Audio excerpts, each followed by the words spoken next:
중년이라는 시간은 삶의 한가운데서 숨가쁘게 달려온 여정입니다. 젊은 날의 열정은 조금씩 식고 대신 가족, 직장, 친구, 이웃과의 관계가 어깨를 짓누릅니다. 누군가는 나에게 기대고 누군가는 나를 밀어내고 또 누군가는 무심코 상처를 줍니다. 문득 돌아보면 내가 이렇게 지치기 위해 살아온 걸까? 라는 질문이 떠오릅니다. 심리학에서는 이런 상태를 관계 소진 번아웃이라고 부릅니다. 타인과의 상호작용에서 오는 피로가 내면을 갉아먹는 순간입니다. 하지만 여기 동서양의 철학자들이 우리에게 등불을 건넵니다. 쇼펜하우어, 석가모니, 정약용을 비롯해 소크라테스, 공자, 노자, 장자, 세네카까지 이들은 수천 년 전부터 인간관계의 무게를 고민했고 나를 지키는 지혜를 남겼습니다. 오늘은 심리학의 렌즈로 그들의 명언을 들여다보며 중년의 관계 피로에서 벗어나 나를 되찾는 길을 찾아보겠습니다. 결국 인간의 행복은 얼마나 홀로 잘 견딜 수 있는가에 달려있다. 쇼펜하우어는 인간관계를 고통의 근원으로 보았습니다. 심리학적으로 보면 이는 사회적 과부하와 맞닿아 있습니다. 중년은 특히 관계의 요구가 많아질 때입니다. 가족의 갈등, 직장의 경쟁, 친구와의 오해가 쌓이면 마음이 소진됩니다. 그는 말합니다. 타인에게 기대를 줄이고 고독을 긍정하라고. 심리학 연구에 따르면 혼자만의 시간은 스트레스를 줄이고 자기 회복력을 키웁니다. 중년의 우리는 늘 누군가와 있어야 한다고 느끼지만 쇼펜하우어는 고독이야말로 나를 지키는 쉼터라고 봅니다. 사람들 속에서 숨이 막힐 때 홀로 창밖을 바라보거나 차 한 잔을 마시는 순간이 나를 되살립니다. 고통이 너를 붙잡고 있는 것이 아니다. 내가 그 고통을 붙잡고 있는 것이다. 석가모니는 고통의 근원을 마음에서 찾았습니다.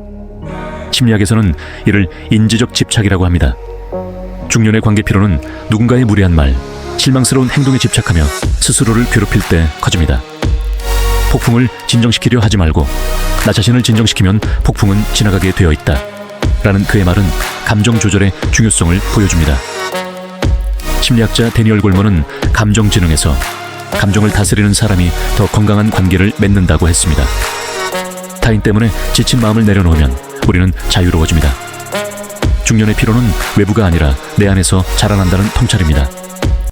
남들이 나를 업신여기는 이유는 내가 그들에게 만만하게 보이기 때문이다. 나에게 남이 범접할 수 없는 당당한 기상이 있어야 한다. 조선의 실학자 정약용은 관계에서 존중받으려면 스스로를 귀히 여기라고 했습니다. 심리학에서는 이를 자기 주장성이라고 부릅니다. 중년의 피로는 타인이 내게 함부로 대할 때 더 깊어집니다. 무례한 사람에게는 제대로 대응해야 다음번에 그런 일이 발생하지 않는다는 그의 조언은 경계 설정의 중요성을 강조합니다.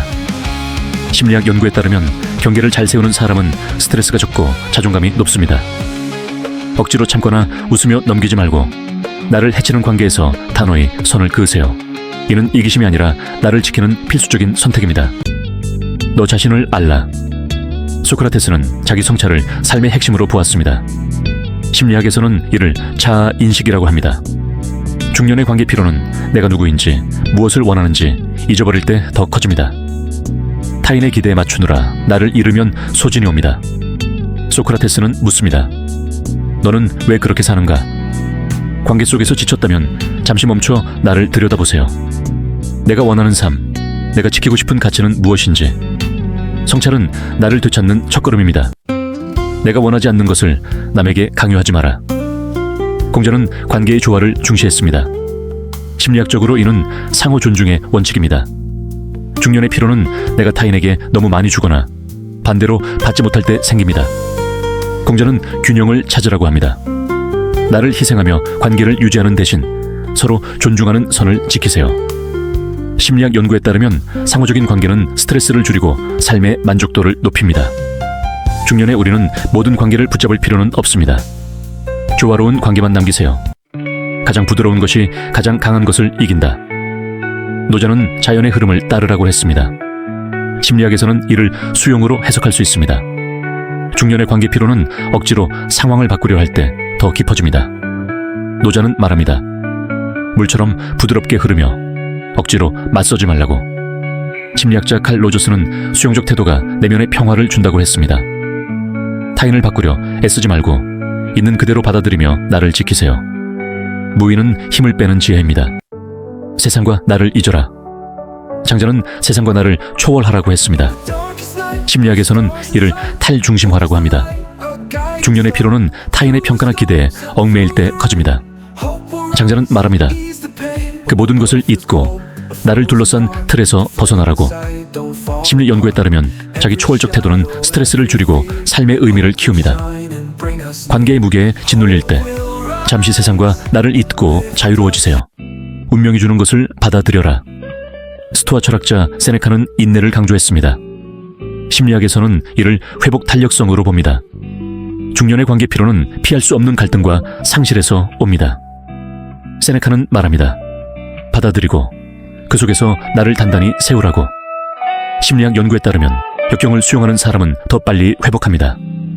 관계의 고난을 운명으로 받아들이고 그 속에서 나를 지켜내세요. 중년의 관계 피로는 피할 수 없는 삶의 일부입니다. 하지만 쇼펜하우어의 고독, 석가모니의 내려놓음, 정약용의 당당함, 소크라테스의 성찰, 공자의 조화, 노자의 무의, 장자의 초탈, 세네카의 인내, 이 8개의 등불은 우리를 비춥니다. 심리학과 철학이 만나는 이 지점에서 우리는 소진되지 않고 나를 되찾을 수 있습니다. 이제 관계의 무게 속에서도 흔들리지 않는 나를 만들어보세요. 당신은 지칠 자격이 있는 만큼 다시 일어설 힘도 가지고 있습니다. 자, 이렇게 해보세요. 중년의 관계 피로에서 나를 지키기 위한 실천법을 하나씩 드릴게요. 첫째, 고독의 시간을 확보하세요. 하루 30분 전화와 메시지를 끄고 홀로 책을 읽거나 산책하며 나는 혼자여도 충분하다 라고 되뇌세요. 쇼펜하우어가 말한 쉼터를 경험해보세요. 둘째, 감정을 내려놓는 연습을 하세요. 누군가 상처를 주면 이것도 지나간다 라고 속삭이며 깊은 호흡을 5번 해보세요. 석가모니의 지혜로 마음을 해방시키세요. 셋째, 단호한 경계를 세우세요. 무례한 사람에게는 그런 말은 불편합니다 라고 침착하지만 분명히 말하며 눈을 마주치세요. 정약용처럼 당당함을 보여주세요. 넷째, 나를 성찰하는 질문을 던지세요. 매일 밤 오늘 나는 무엇을 위해 살았나? 라고 자문하며 5분간 생각을 정리해보세요. 소크라테스의 깨우침을 실천하세요. 다섯째, 불필요한 관계를 정리하세요. 내가 원하지 않는 것을 남에게 강요하지 않는다 는 공자의 말대로 에너지를 소진시키는 관계에 작별을 구해보세요. 여섯째, 억지로 싸우지 마세요. 타인을 바꾸려 애쓰기보다 물처럼 흐르자 라고 다짐하며 상황을 받아들이세요. 노자의 무의를 삶에 녹여보세요. 일곱째, 세상에서 한 발 물러서세요. 하루 10분 모든 걱정을 잊고 하늘을 바라보며 나는 자유롭다 라고 느껴보세요. 장자의 초타를 맛보세요. 여덟째, 인내의 힘을 믿으세요. 힘든 관계를 마주할 때 이것도 내 운명의 일부다라며 단단히 버텨보세요. 세네카의 회복 탄력성을 키워보세요. 이 작은 실천들이 당신을 지켜줄 거예요.